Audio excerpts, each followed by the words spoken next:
నమస్కారం. Welcome to Kathalokam. మనందరికీ తెనాలి రామకృష్ణుడి గురించి తెలుసు కదా. ఆయన తన తెలివితేటలతో ఎంతో మంది గర్వాన్ని ఎలా అణచివేశాడో మనకు తెలుసు.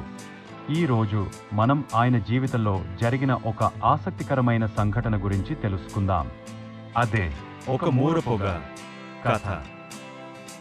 అనగనగా విజయనగర సామ్రాజ్యంలో ఒకరోజు శ్రీకృష్ణదేవరాయల సభకు ఒక పొగరుబోతు వ్యాపారి వచ్చాడు.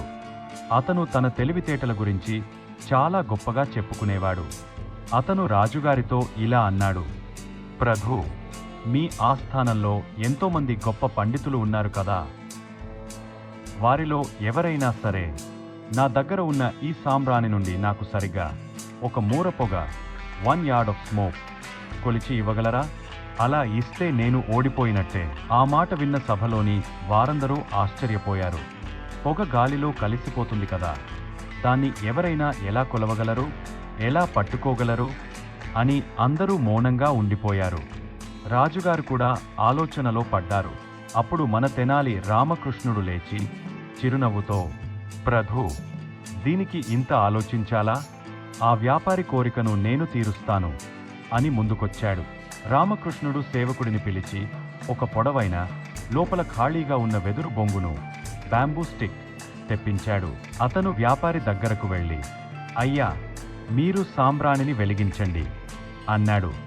వ్యాపారి సాంబ్రాణి వెలిగించగానే అందులోంచి పొగ రావడం మొదలైంది.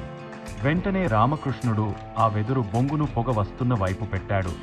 పొగ అంతా ఆ బొంగులోకి వెళ్ళింది.